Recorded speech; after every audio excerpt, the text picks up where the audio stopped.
Sebelum mulai, perkenalan dulu ya. Perkenalkan, nama Mbak Andini Jihaningrum. Sekarang kuliah di UNY semester 3, jurusan Pendidikan Matematika. Oh ya, kesibukannya sekarang lagi kuliah online dan juga UTS. Oke deh, kita mulai ya semuanya. Bismillahirrahmanirrahim. Assalamualaikum warahmatullahi wabarakatuh. Waalaikumsalam warahmatullahi wabarakatuh. Yang saya hormati Mas Eko Mulyono dan yang saya banggakan seluruh peserta virtual student learning leadership training. Oke. Puji syukur kehadirat Allah SWT yang telah melimpahkan rahmat dan karunia-Nya sehingga kita bisa bertatap muka walaupun secara virtual tanpa halangan suatu apapun. Salawat serta salam senantiasa kita haturkan kepada beliau baginda Rasulullah Muhammad Sallallahu Alaihi Wasallam yang kita nantikan syafaatnya di yaumil akhir nanti. Amin. Amin, Allahumma amin. Baik, perkenankan saya yang akan memandu jalannya acara pada kesempatan kali ini. Adapun susunan acaranya adalah sebagai berikut. Yang pertama, pembukaan. Yang kedua, sesi materi. Yang ketiga, sesi dialog peserta atau tanya jawab. Dan yang keempat adalah penutup. Baik, langsung saja kita ke acara yang pertama, yaitu pembukaan. Marilah kita buka acara pada kesempatan kali ini dengan bacaan basmalah. Bismillahirrahmanirrahim. Semoga acara pada kesempatan kali ini dapat berjalan lancar dan dapat membawa keberkahan untuk kita semuanya. Oh iya. Cek apakah suaranya sudah jelas sekarang? Sudah, Kak. Oh iya, oke. Baik, kita lanjut ke acara yang selanjutnya adalah sesi materi. Sebelumnya, saya akan membacakan CV dari Mas Eko Mulyono. Beliau lahir di Cilacap tanggal 25 Maret 1997, bertempat tinggal di Desa Bojongsari, RT 3 RW 8, Kadungrejo, Cilacap, beragama Islam, dan moto hidupnya adalah hidup untuk menghidupi. Wow, keren sekali nih. Oke, untuk pendidikannya, pada tahun 2012 hingga 2015, beliau menempuh pendidikan di SMA Negeri 1 Majenang. Pada tahun 2015 hingga 2018, beliau menempuh studi di Politeknik Negeri Semarang, jurusan D3 Teknik Elektro, Prodi Teknik Telekomunikasi. Lalu, beliau pernah mendapat bidik misi dari Dikti, dari tahun 2015 hingga 2018 dan beasiswa PT Fatimah Zahra pada tahun 2016 hingga 2018.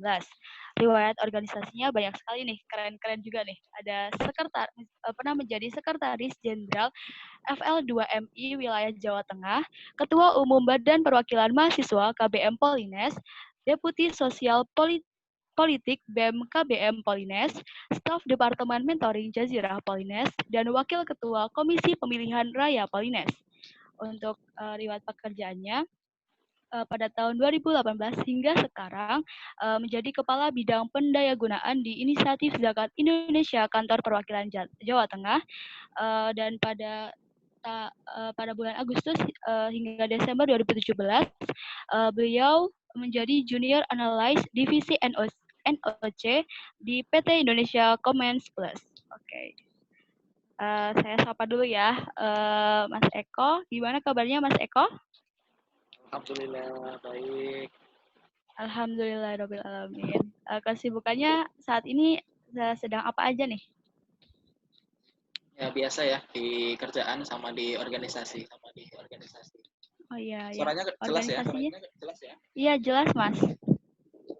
Oh ya, oke. Oke, langsung saja ya, tanpa berlama-lama kita simak bersama materi dari Mas Eko. Silakan untuk adik-adik semuanya menyiapkan seperangkat alat untuk mencatat ya buku dan juga alat tulisnya. Nanti kalau misalnya ada pertanyaan, silahkan bisa chat kata saya di kolom komentar atau langsung menulisnya di kolom komentar. Seperti itu ya. Baik, saya persilahkan kepada Mas Eko. Oke, bismillahirrahmanirrahim. Assalamualaikum warahmatullahi wabarakatuh. Waalaikumsalam warahmatullahi wabarakatuh. Rabbi shrah li sadri wa yassir li amri wahlul 'uqdatam min lisani yafqahu qawli. Raditu billahi rabban wa bil islami dinan Muhammadin nabiyyan wa rasulah. Alhamdulillah ya pada siang hari ini kita bisa bertemu ya, tapi dalam kondisi virtual gitu ya melalui Zoom ya.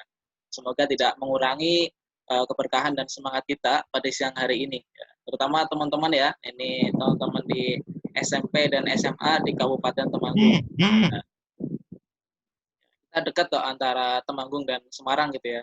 Hanya melewati Kabupaten Semarang ya itu sudah nyampe Temanggung. Ya, gitu.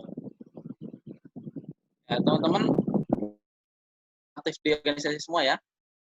Atau enggak nih? Ya, tadi ada yang masih kelas 7 udah aktif nggak? Berarti kelas 7 kan masuknya pas kondisi pandemi ya. Gitu.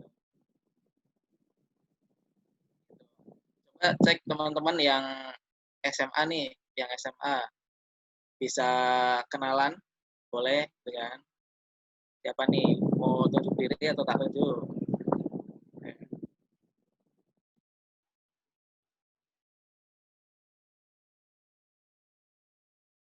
Yang tadi masuk pertama kali siapa?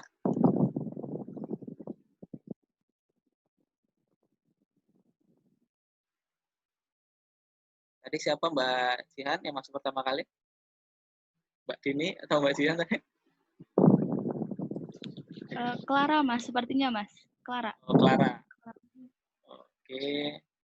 Clara gimana Clara?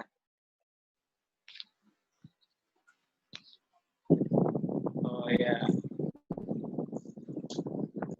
Clara boleh kenalan aja ya dari nama, SMP mana, sekolah mana gitu ya. Kemudian di sekolah aktif belum di ini ya, di ekskul gitu ya.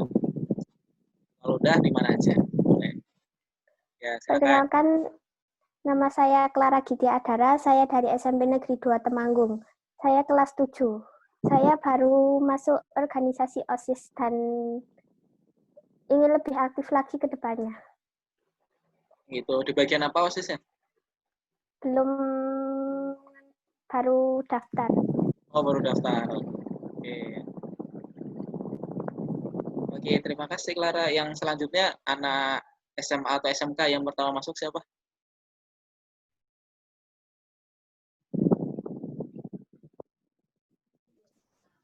Faru Rozi tadi. Faru Rozi. Ya, Faru Rozi. Coba cek aktifnya. Ya, Ya. perkenalkan nama saya Muhammad Faurozi Radiantara, asal sekolahan SMK Swadaya Temanggung, aktif di organisasi PKS di Divisi 3 di bagian operasi ketertiban lalu lintas dan keamanan sekolahan. Oh ya. Hampir setiap hari nyeberangin orang ya? Iya, setiap Ya, berangkat dan pulang sekolah. berangkat dan pulang sekolah. Selain itu biasanya ngapain tuh PKS? Saya sudah lupa nih. Mengatur lalu lintas di sekolahan. Tugas-tugas di SMP memperkenalkan tentang PKS. Latihan gabungan sama SMK lain. Oh ya. Sip. Oke, terima kasih. Panggilannya siapa? Ozi. Ozi. Ya, nama sepanjang itu dipanggil Ozi, nggak apa-apa. Namanya juga panggilan ya, biar gampang dipanggil. Oke. Iya. Oke, teman-teman, kita hari ini kita akan membahas berkaitan dengan manajemen kelompok ya. Udah ada yang sempat nyari-nyari gitu ya. Kira-kira manajemen kelompok itu kita bahas apa aja gitu. Atau teman-teman ada yang mau ngasih pertanyaan dulu nggak gitu berkaitan dengan materi manajemen kelompok? Dulu mungkin habis nyari-nyari gitu kan, atau habis dengar apa gitu. Mungkin berkaitan dengan manajemen kelompok yang kita bahas hari ini. Ya barangkali ada yang pengen nanya dulu. Ya, sebelum saya banyak nih, ya saya dengerin dulu. Ada nggak? Halo. Clara, Rosi, ya Aziza, saya, Charles, Dewi, ya siapapun boleh. Ya. Ada? Belum? Belum. Belum ya? Oke. Kalau belum, saya tak kasih sesuatu dulu. Ya. Ini saya tidak menampilkan ya, mungkin bisa jadi yang masih isi materi sebelum-sebelumnya itu menampilkan gitu ya, kayak slide PowerPoint dan sejenisnya gitu ya. Saya hari ini tidak menampilkan. Ya, jadi harapannya teman-teman bisa fokus gitu ya. Tadi diminta dari Mbak ini untuk menyiapkan seperangkat alat tulis gitu ya. Ya, jadi harapannya teman-teman bisa fokus gitu ya buat mendengarkan. Nanti kalau teman-teman ada yang pengen nanya ketika saya di tengah-tengah ngomong nih, langsung aja menyampaikan, maaf mas, pengen tanya gitu. Nggak masalah, nggak perlu nunggu nanti saya tanya jawab gitu ya. Langsung aja nanya kalau penasaran dan pengen bertanya. Teman-teman pernah nggak sih ngerasa waktunya itu kurang cukup buat ngelakuin semua hal gitu ya? Misal tugas-tugas A, tugas B, C, D gitu ya, kemudian dari ekskul A, ekskul B gitu, PKS, OSIS gitu ya, pramuka gitu ya. Pernah nggak sih waktunya itu ngerasa kok kayak kurang gitu?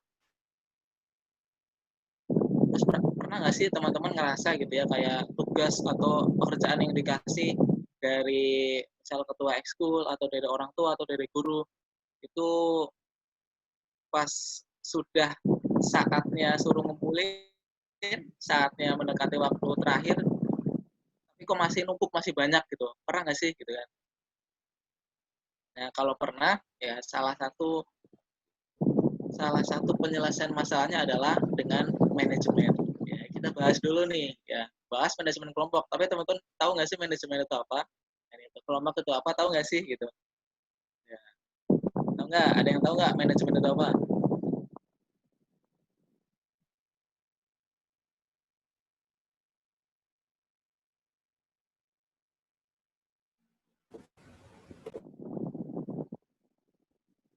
Dewi? Tahu nggak Dewi?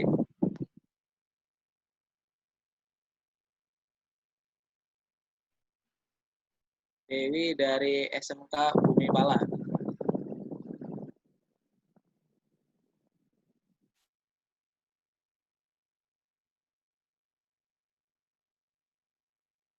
Oh, lagi nggak on ya? Oke. Siapa lagi nih? Ya, Pak Isfafrudin. Ada nggak nih?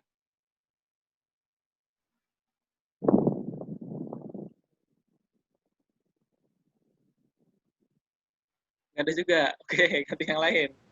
Pada malu-malu, Kak. Pada Ya, malu-malu. Setia Mona Lisa.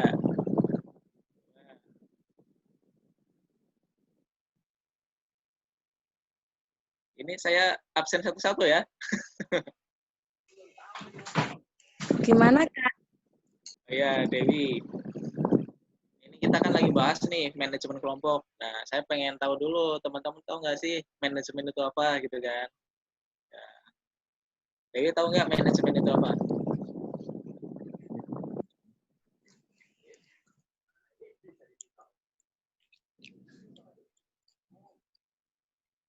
Nah, Menyelesaikan pekerjaan ya, melalui jelas. orang lain.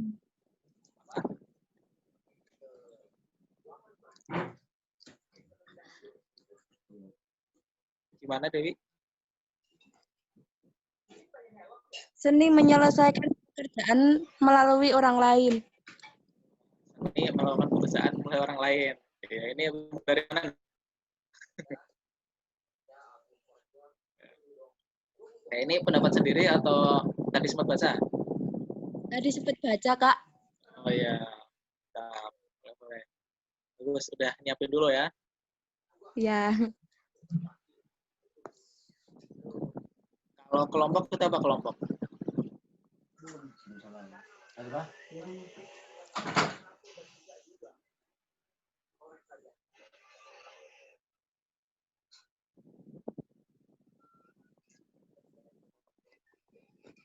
Oke, pada kesempatan kali ini, ya, jadi teman-teman ketika tak minta berpendapat, ya insya Allah nggak ada yang tak salahkan. Ya, nggak ada yang tak salahkan. Namanya juga pendapat. Nah, tadi yang disampaikan Dewi itu memang benar gitu ya. Jadi seni menyelesaikan masalah yang melalui orang lain, boleh gitu ya, bagus. Ya, tapi ada juga nih pendapat dari para pakar ya, salah satunya Lawrence itu. Ya, jadi manajemen itu adalah keahlian membangkitkan orang lain agar bersedia melakukan sesuatu. Ya, jadi mirip gitu ya. Kalau tadi seni untuk menyelesaikan masalah atau menyelesaikan sesuatu melalui orang lain. Nah, boleh juga gitu. Nah, caranya dengan apa? Gitu. Dengan membuat rencana, terus mengatur atau mengorganisasikan, kemudian mengkoordinasikan. Koordinasi itu apa? Koordinasi itu ya kita saling ngobrol untuk menyelesaikan gitu ya. Kemudian mengontrol ya. Jadi setelah direncanakan, ya diorganisasikan, ya, kemudian diomongkan, dikomunikasikan. Nah, yang terakhir jangan lupa dikontrol gitu biar nggak kelupaan. Nah, tujuan utama manajemen itu untuk mencapai tujuan atau target ya secara efektif dan efisien. Ya. Jadi biar apa? Biar tujuan dan target itu bisa terlaksana atau tercapai ya secara efektif dan efisien. Itu manajemen kan itu. Nah, kelompok itu apa kelompok? Ya. Aziza ada nggak Aziza? Ya, gambarnya keren ini.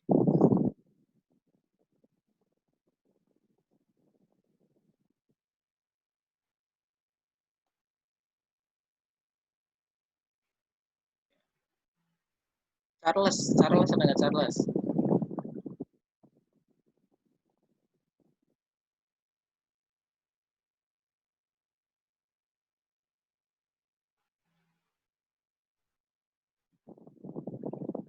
Charles ada? Oke, ganti. Ya, Saren Tiffany ada nggak?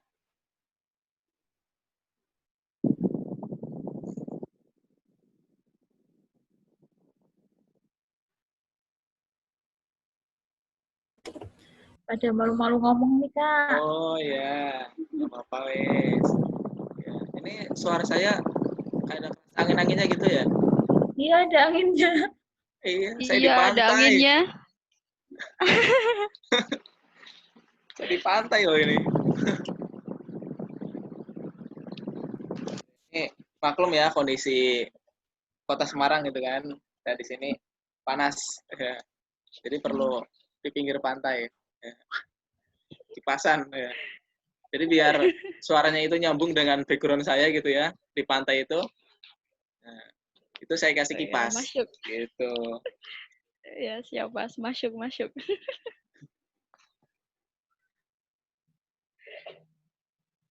Oke, lanjut ya. Nah, jadi kelompok itu merupakan jumlah individu yang berkomunikasi satu dengan lainnya. Jadi misal nih, saya dan teman-teman gitu kan, kita dalam satu forum seperti ini. Nah, kemudian kita nanti rencanain ya pengen melakukan suatu hal. Ya, pengen ngelakuin suatu hal. Nah, kita adalah bagian dari kelompok kan itu. Nah, kelompok itu bisa dari lingkup teman-teman di kelas ya. Contoh misal dari guru bahasa Indonesia itu meminta teman-teman membagi dalam satu kelas menjadi 5 kelompok. Nah, jadi kan kelompok itu tujuannya adalah untuk menyelesaikan tugas dari guru bahasa Indonesia. Nah, itu yang paling simpel kan itu. Atau teman-teman simpel yang lain gitu ya. Itu adalah ketika pengen main gitu ya, pengen main ya. Jadi teman-teman ada 5 orang gitu ya, rencana pengen main kemana nih kalau Temanggung? Wisata apa ya? Ya gitu kan, atau satu tempat wisata gitu, atau ke Dieng gitu ya. Boleh lah itu keluar kabupaten. Oh ya, Posong ya, ke Posong. Saya lupa pernah ke sana ya. Misal ke Posong nih gitu kan. Nah, teman-teman tujuannya itu ke Posong kan, itu bareng-bareng, pengen liburan gitu kan. Nah, tapi di situ ada beberapa orang, misal 5 orang ngobrolin gitu, nanti kita Posong di sana mau ngapain gitu, yang bawa apa aja gitu. Nah, itu adalah kelompok untuk main ke Posong gitu ya.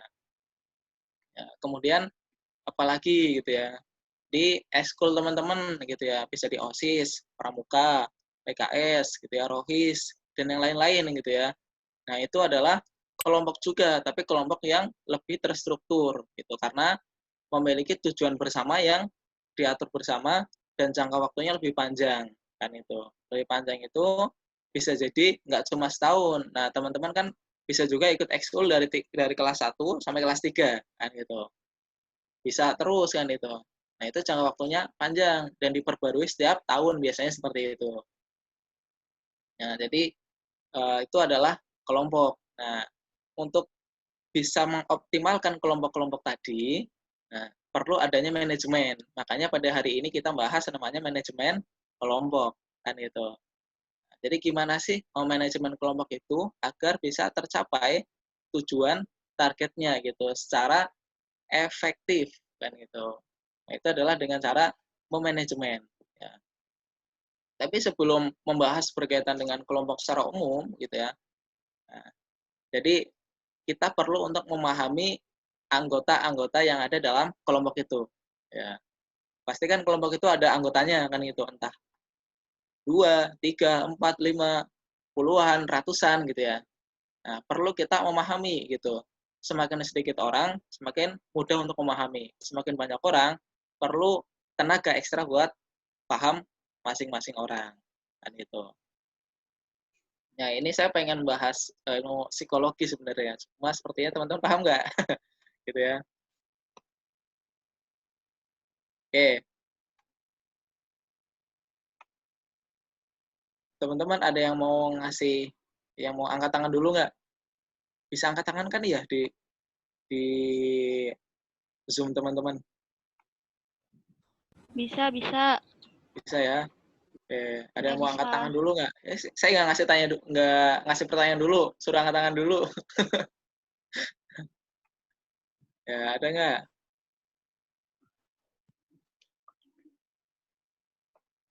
Ya, Mbak Dini kalah.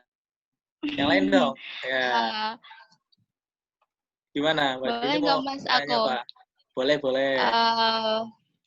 Kalau manajemen kelompok itu nanti lebih ke ketuanya atau dari masing-masing anggotanya.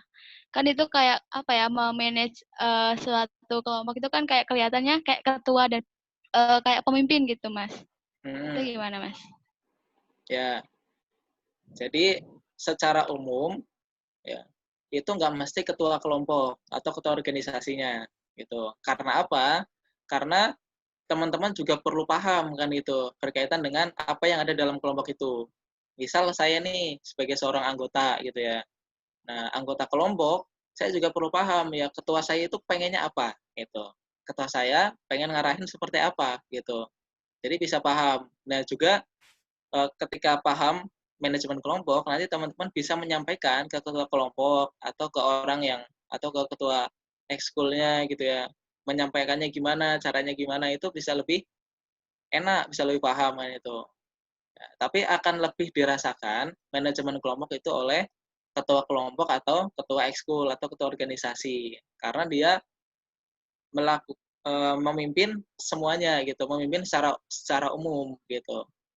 Seperti itu Mbak Dini, paham ya? Teman-teman paham nggak? Paham, Mas. Ah, Siap. Makasih, Mas. Ya, ya semoga mudeng ya, tidak mubeng. Iya, siap. Nggak mudeng kok, Ya, mudeng. oke. Oke, lanjut nih. Ya, jadi kita perlu memahami masing-masing orang ya di dalam kelompok itu. Jadi kita paham karakter antar anggota. Nah, saya pengen ngomong agak berat nih bahasanya. Pembahasannya berat nih, ya. Tapi beratan Gunung Sindoro Sumbing sih, gitu ya. Ya, jadi ada beberapa tipe orang nih, tipe orang. Ya, ada 4 tipe orang menurut teori psikologi. Nah, mungkin teman-teman yang sudah SMA, SMK nanti kepikiran main kuliah, ada salah satu namanya jurusan psikologi. Ya, benar ya Mbak Dini ya? Ya. Iya, betul, Mas. Nah, jadi dalam ilmu psikologi itu memahami berkaitan dengan orang itu. Ya. Kalau mungkin teman-teman di SMA itu ada namanya materi sosiologi, ya, itu mirip, ya mirip. Ya, kurang lebih psikologi itu kayak sosiologi, gitu. Nggak beda jauh, gitu. Nah, jadi ada 4 tipe orang. Ya. Yang pertama itu koleris, ya. Nah, nanti kalau teman-teman yang ngerasa, ya silakan bisa dicatat dengan tebel gitu ya. Teman-teman itu apa gitu. Nah, nanti silakan dicantumkan dalam kolom komentar di bawah ini. Ya. Yang pertama koleris. Siap. Ya, koleris itu orangnya semangat dan selalu optimis. Ya. Jadi apa-apa dikasih tugas apa semangat ya. Terus ditanya bisa nggak? Insya Allah bisa gitu ya. Kayak gitu. Terus orangnya itu susah diatur ya. Kalau bahasa kasarnya itu keras kepala. Ya. Dan kadang-kadang orangnya itu mudah marah. Gitu. Nah, orangnya juga itu tidak sabaran dan kadang itu senang ributan, senang ribut gitu ya.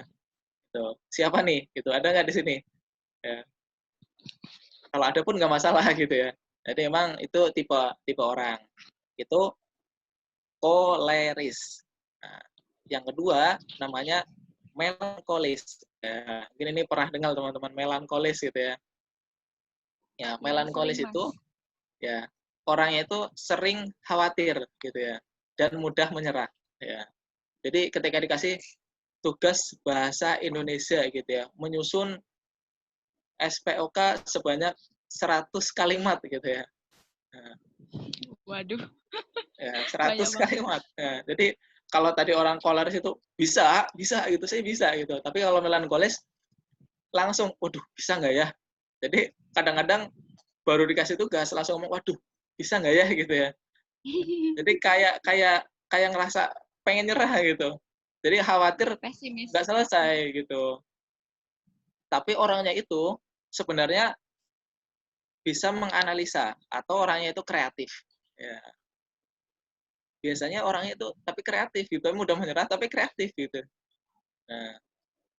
Nah yang lebih yang kurang bagus juga di melankolis itu, kadang orangnya itu bisa meremehkan diri sendiri. Ya.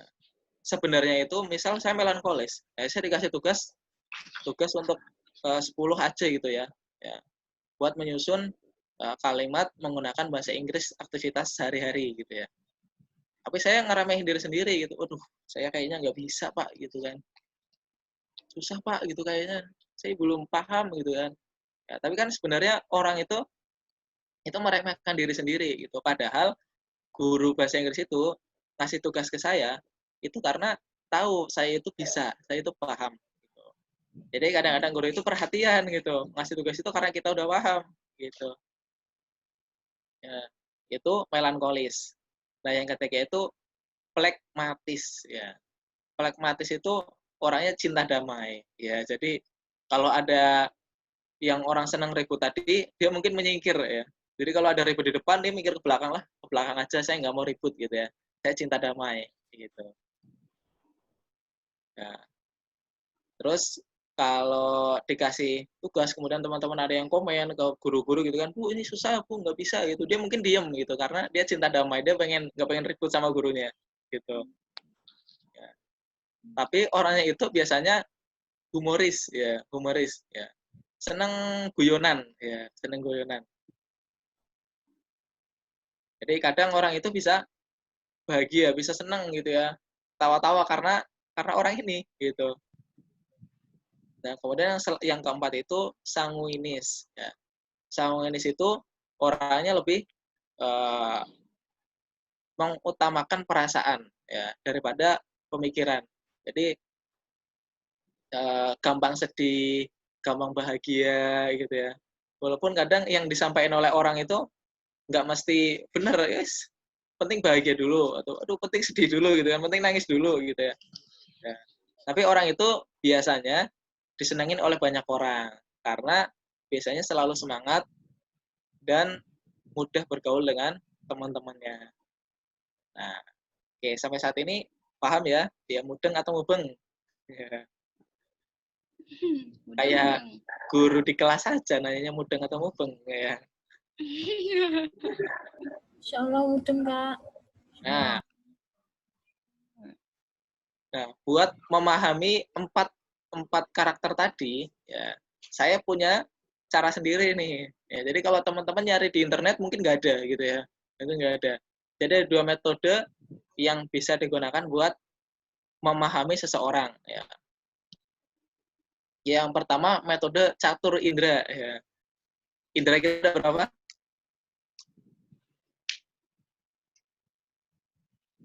Ada 5. Ada 5. Ya. Tapi saya menyampaikan 4 aja. Ya. Makanya catur indera. Gitu ya. Oh iya, oke. Nah, yang pertama itu melihat. Ya. Jadi kita bisa menggunakan mata kita itu buat apa aja. Nah, selain buat melihat secara fisik, ya kita juga bisa ya, melihat karakter orang dengan apa? Gerak-geriknya, ya, dengan tingkahnya gitu ya. Misal nih, ketika lagi ada rapat gitu atau lagi ketemu di kelas, nah, orang itu pas lagi diajak ngobrol kok kayaknya gelisah gitu ya, gerak-gerak terus nengok kanan, nengok kiri gitu ya. Itu ada kemungkinan ya orangnya itu lagi cepet pengen pergi ya, atau nggak pengen deket-deket sama kamu, iya kamu gitu ya. Iya. Nah, nah, bisa jadi loh ya gitu ya. Bener nggak? Teman-teman ngerasain nggak kalau lagi diajak ngobrol terus lagi pengen pergi gitu, nengok kanan, nengok kiri, lirik kanan, lirik kiri gitu ya. Kayak lagi pengen pergi gitu. Gitu. Pengen kabur, Kak. Iya. Pengen Iya kabur kadang. gitu ya. Pulang. Oke, di sini yang sudah jadi pengurus OSIS siapa aja? Siapa yuk? Siapa yuk? Oh, yuk. Ayo ngaku. Ayo yang jadi pengurus OSIS, ya. Tulis di kolom komentar. Ayo, siapa aja? Ayo. Katakan aku gitu di komentar.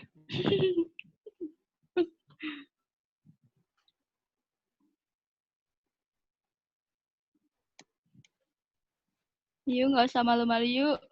Nggak bakal diapa-apain. Setia Mona Lisa. Oke, 1. Siapa lagi?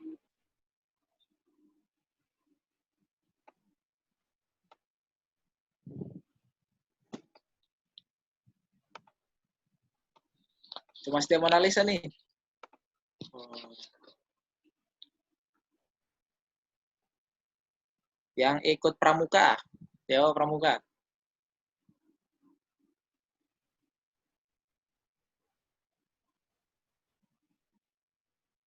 Siapa yuk yang ikut pramuka?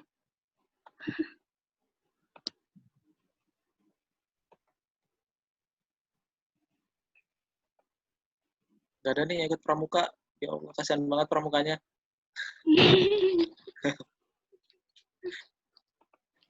Atau mungkin malu, Kak.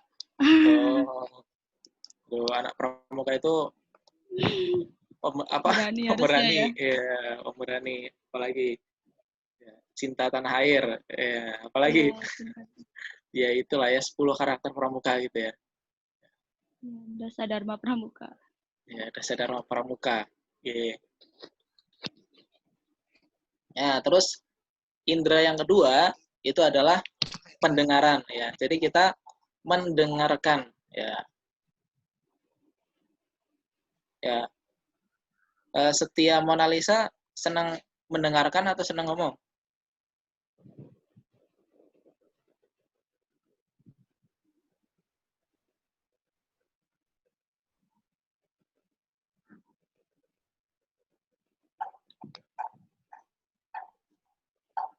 Oh, di chat ya. Ya. Mendengarkan. Oke. Kalau sering mendengarkan, ya, sering dapat informasi nggak dari teman-teman? Bisa tahu banyak hal nggak? Iya, Kak. Oh iya, akhirnya ngomong. Pengen denger suaranya loh. Iya. Di OSIS di bagian apa? Kebetulan saya menjabat sebagai Ketua Umum OSIS SMA Oh, Negeri 1. ketua umum. SMA Wow. Negeri 1. Iya, Ya. SMA 1 Parakan. Ya, berarti kelas berapa sekarang? 12? Sekarang kelas 11. Oh, kelas 11. Oke. Iya. Berarti sering mendengarkan ya? Saya lebih sering mendengarkan. Ya. Kalau sering mendengarkan, sering tahu nggak orang itu kira-kira lagi apa? Mereka lagi aktif di mana, kemudian lagi sibuk apa gitu. Ya, sering dapat informasi gitu kan ya? Iya. Ya. Saya emang salah satu ciri kepemimpinan itu mudah buat mendengarkan. Ya, sudah bagus. Ya. Terima kasih.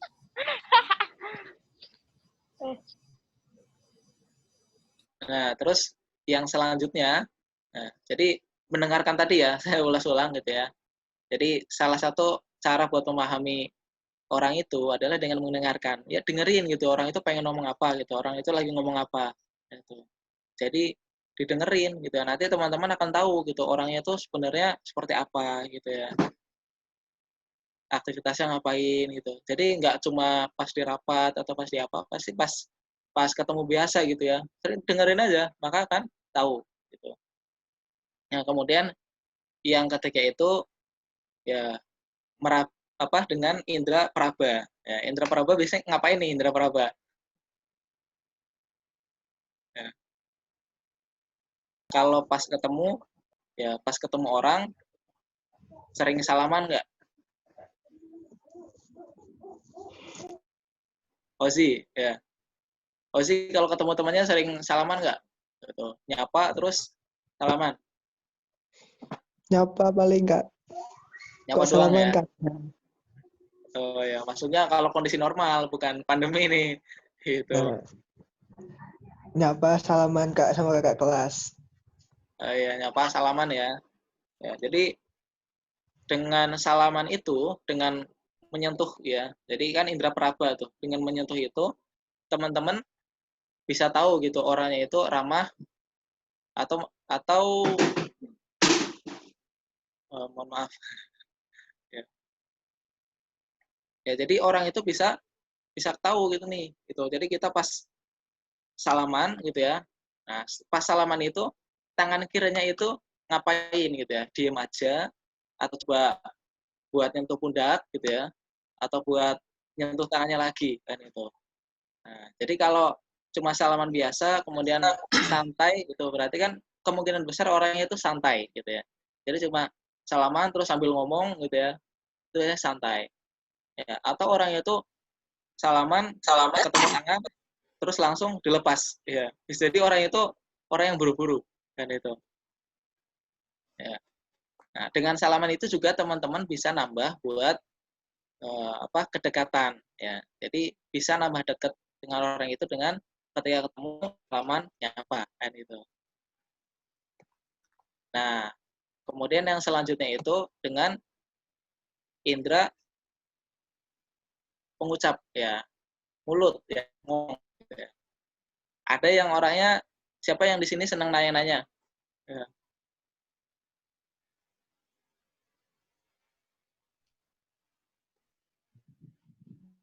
Yang senang nanya-nanya siapa? Ada nggak?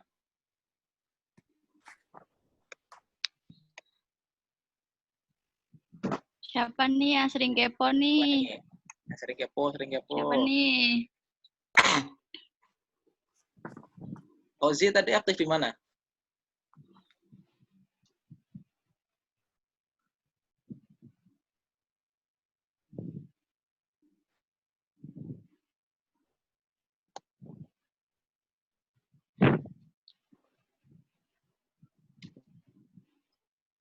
Ozi hilang deh, sepertinya. Oh iya, sinyalnya kurang bagus tadi ya. Oke, jadi Iya. dengan indera pengucap itu, dengan mulut kita, jadi kita sering nanya-nanya. Nah, maka kita tanyakan gitu. Ketika sering nanya-nanya ke orang, kita bisa tanya lebih detail gitu. Misal nanya gitu ya, Mbak Dini sekarang tinggal di mana gitu ya. Sama siapa kalau di rumah gitu ya. Kalau pas ngekos, itu kosnya di mana gitu. Enaknya ngekos sama siapa gitu. Ngekos apa ngontrak gitu di sana gitu. Senang sendiri atau bareng-bareng. Tapi pertanyaan itu jangan ditanya terus, jangan rentet gitu ya. Tapi sambil disela gitu ya. Jadi sering nanya-nanya, maka secara nggak langsung kita akan tahu gitu. Sebenarnya Mbak Dini itu orangnya seperti apa gitu. Jadi dengan nanya. Nah, dari keempat indera itu yang paling gampang dipahami teman-teman adalah dengan mendengarkan dan bertanya gitu. Jadi dengerin gitu orang itu ngomong apa. Kalau orang itu ternyata pendiam, ya dia nggak sering ngomong ke kita gitu. Kalau orangnya pemalu, dia juga nggak sering ngomong gitu. Kalau orangnya itu ketika mereka nggak sering ngomong, kita yang nanya gitu, maka kita akan tahu gitu. Sebenarnya benar-benar pendiam nggak sih? Kadang diam itu karena belum kenal, kan itu kan bisa jadi. Jadi yang paling optimal itu kita dengan tanya dan mendengarkan. Nah, itu untuk metode pertama, catur indera. Nah, metode yang kedua itu adalah metode cermin. Ya, teman-teman pernah depan cermin nggak? Pernah, Mas. Siapa yang tidak pernah di depan cermin? Ya. Yang tidak pernah di depan cermin, nanti saya kirimi cermin nih lewat Mbak Dini. Saya. Pernah semua. Siapa? Zain. Zain tidak pernah depan cermin sama sekali. Waduh. Gimana kalau Serius berangkat nih? sekolah langsung berangkat?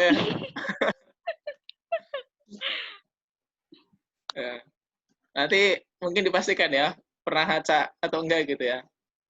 Nah, artinya cermin itu untuk memahami seseorang ya. Artinya kebutuhan saya itu adalah kebutuhan dia. Ya, contoh misal ya, cermin itu kan membalikan gambar kita kan itu. Oh, kita ngelihat diri kita itu seperti apa kan itu. Nah, maka kita bisa ngelihat orang lain juga kan itu. Oh, ternyata orang lain itu kayak saya kan itu. Atau teman-teman sudah paham gitu ya. Misal paham siapa tadi, Zen gitu ya. Nah, jadi paham gitu ya. Oh, Zen ternyata anaknya ceria gitu. Suka ngomong gitu ya. Dan juga suka usil kan itu. Nah, kemudian ketika ketemu si Fahru Rozi, ternyata kok si Fahru Rozi, si Ozi itu kayak Zen ya gitu ya. Orangnya itu usil gitu ya, ceria gitu ya, suka ngomong gitu. Kok kayaknya mirip. Nah, secara nggak langsung kan kita paham gitu. Oh, si Ozi itu seperti Zen ternyata kan itu. Oh, ternyata Clara itu kayak Mbak Dini gitu. Jadi kita kayak membandingkan satu orang dengan yang lain. Nanti kan metode cermin kan itu. Kita coba samakan gitu. Oh, sama nggak sih? Sama nggak sih gitu ya. Atau kalau kita tidak membandingkan orang lain dengan orang lain, ya maka bandingkan orang yang ingin kita pahami dengan diri kita.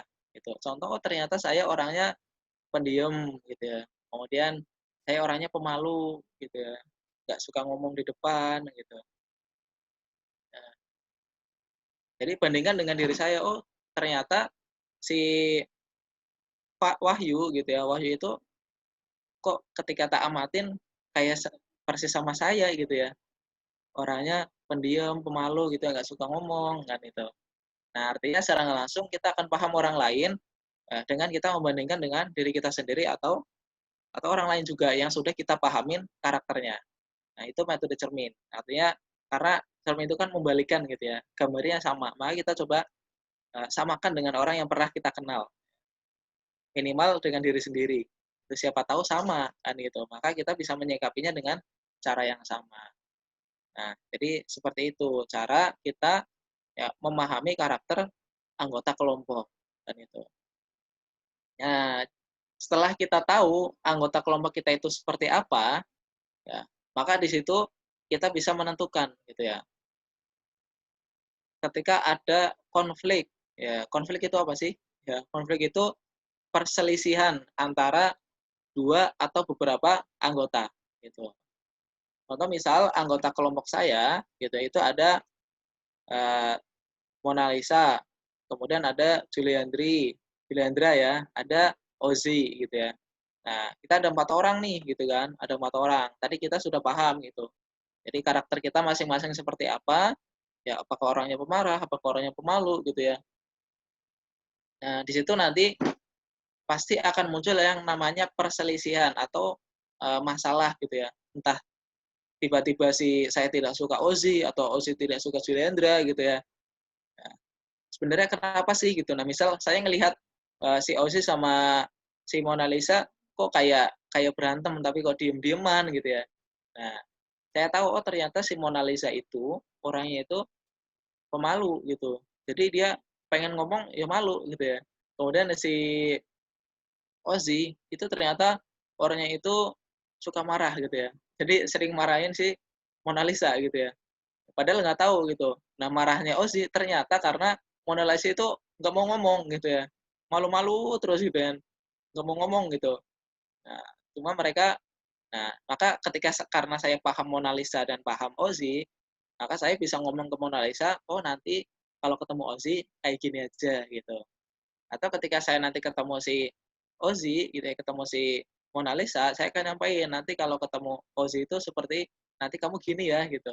Jadi bisa ngarahin. Gitu. Atau ketika saya sebagai Mona Lisa gitu ya, seorang yang tadi bilang pemalu, ya mohon maaf ya kalau nggak benar ya gitu. Ya pemalu nggak suka ngomong gitu. Oh Ozzy ternyata orangnya suka marah, suka ngomong gitu. Kalau saya ketemu dia nanti, yang penting saya nyapa dulu aja lah gitu kan. Gitu. Karena saya paham Ozzy itu orangnya seperti apa. Seperti itu. Itu misal ya, Mona Lisa Ozzy, mohon maaf kalau salah. Maaf nih, gitu. Ya. Permisalan doang. Ya. Iya, Kak.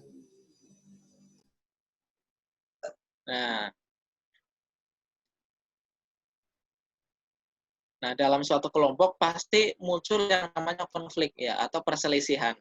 Ya. Karena sudah paham lagi, maka gampang buat menyelesaikan gitu. Gampang buat menyelesaikan atau menghilangkan konflik ya. Tapi pernah nggak teman-teman itu mencoba mengendalikan atau membuat konflik ya? Tujuannya itu biar organisasi teman-teman atau kelompok teman-teman itu bisa lebih aktif ya. Pernah nggak? Atau pernah nggak ketemu teman yang orangnya gitu ya, suka buat konflik atau senang ngurusinnya itu ngurusin konflik terus gitu?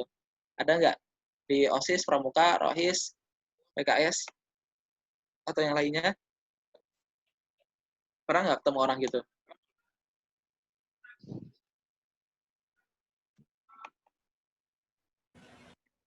Banyak, Kak. Banyak ya. Mbak Dini pernah ketemu Mbak Dini? Pernah. Ya, jadi teman-teman ya selain dengan paham karakter tadi bisa menyelesaikan konflik atau permasalahan atau perselisihan pas muncul tadi, ya teman-teman juga bisa mengendalikan konflik gitu. Mengendalikan konflik bisa dikendalikan nih atau bisa dirangsang gitu. Dibuat-buat gitu ya. Jadi nggak beneran cuma dibuat-buat doang gitu ya. Ya.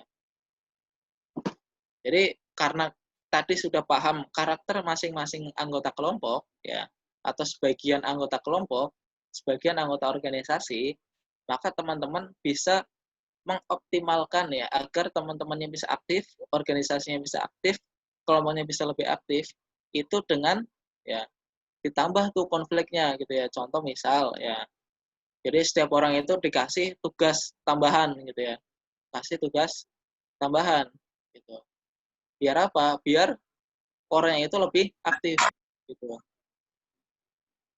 Atau yang tadi misal si Mona Lisa lagi gitu ya. Misal si Wahyu Setiawan ini ya sama Zen gitu ya. Ternyata satu kelompok ya, satu kelompok dan mereka itu ya sama-sama aktif gitu. Karena sama-sama aktif ya maka mereka dipisah ya, dipisah. Kemudian si Wahyu Setiawan ini dipasangkan dengan Zahwi dan kemudian Zen itu dengan Ferry kan gitu. Nah, karena Ferry dan Zen itu dan Zhao itu nggak aktif, maka perlu dipasangkan kan itu. Artinya kan sebenarnya karakter mereka berdua itu tidak sama kan itu. Bisa jadi timbul konflik gitu. Wah, saya doang yang aktif gitu. Gitu. Nanti yang nggak aktif si Ferry sama Zen, si Xiaohui bilang, wah si Wahyu Setiawan ini sama Zen terlalu aktif, aku nggak seneng sama mereka gitu ya. Nah, karena posisinya teman-teman sebagai ketua kelompok atau sebagai ketua organisasi, ya maka memasangkan kedua orang itu setelah dipasangkan jangan ditinggalkan, tapi dicek terus gitu, ditanyain satu persatu, gimana kerja sama si Wahyu, gimana kerja sama si Zain, gimana kerja sama Zawi, gimana kerja sama Ferry gitu. Jadi sebagai ketua kelompok itu nanyain secara aktif, biar apa? biar ketika dipasangkan itu tidak terjadi konflik yang semakin parah. Tapi konflik itu karena karakternya beda, itu bisa membuat kinerja yang nggak aktif itu menjadi aktif. Ya. Anak yang tidak aktif bisa lebih aktif. Ya. Yang sudah aktif bisa menjadi semakin lebih aktif. Kayak gitu. Kayak gitu ya, itu konflik ya. Jadi bisa diselesaikan pertama dengan cara ya memahami anggota kelompok tadi atau anggota organisasi. Yang kedua, teman-teman bisa memasangkan orang yang bisa jadi nanti timbul konflik, tapi nanti sebenarnya sisi positifnya bisa menambah orang yang aktif menjadi aktif. Seperti itu. Kemudian kan kondisi kita saat ini lagi pandemi, Kak, gimana nih gitu. Kita jarang ketemu nih gitu, nggak bisa ngobrol banyak gitu, nggak bisa ya ngobrol bareng gitu, nggak bisa ada aktivitas bareng secara langsung gitu ya, aktivitasnya kok online semua gitu. Nah, jadi berdasarkan penelitian ya,